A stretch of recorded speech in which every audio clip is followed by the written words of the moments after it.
ہیں کہ ہم تو کہتے ہیں کہ حضور کی زیارت ہو،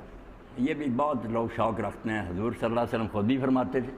کہ لوگوں مجھے اچھی طرح دیکھ لو، وقت آئے گا کہ لوگ پھر یہ چاہیں گے کہ ہم اپنا مال جان سب کچھ قربان کر کے کاش حضور کا چہرہ دیکھ سکتے، روئیں گے۔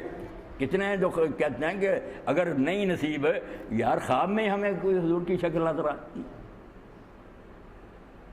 مگر رسول کریم علیہ السلام کے دیدار کی تشریح جو اقبال نے کی وہ بھی ایک عبقری تھا، بالکل ایک بہت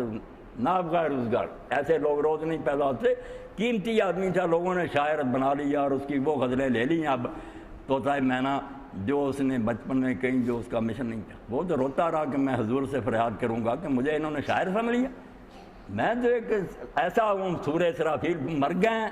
پھونک رہا ہو اسرافیل کی طرح کرنا کہ یہ مردے زندہ ہو جائیں، قیامت برپا ہو جائے مسلمان، سارا کلام ایسا ہی۔ تو حضور علیہ السلام کے دیدار کے بارے میں کیسی بات کہتے ہیں، اندازہ کریں ذرا، وہی اتباع رسول، معنی دیدار آخر زمان، حکم اوبر خیشتن کرنا رواں۔ حضور کو دیکھنے کا معنی یہ نہیں ہے کہ شکل خواب میں نظر آئے، وہ یہ ہے کہ اپنے آپ پر حضور کے احکام جاری کر سارے حکم، بعض خود را بھی ہم ہی دیدار ہے، پھر اپنے آپ کو دیکھ حضور ہی نظر آ جائیں گے۔ جب سر سے پاؤں تک تو حضور کے حکموں کے رنگ میں رنگ گیا تو حضور ہی نظر آئیں گے، اسی سانچے میں ڈال گیا۔ حضور کے رنگ طریقہ پر اپنے آپ کو چلا دے، آپ کے حکم اپنے پر جاری کر دے،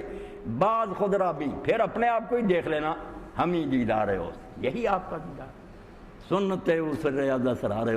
اور آپ کی سنت جو ہے وہ آپ کا اقرار ہے۔ سنت کو الگ چیز نہیں، حضور ہی جب سنت کو پڑھتا جائے، اس پر عمل کرتا جائے، بالکل وہی بنتا جائے گا۔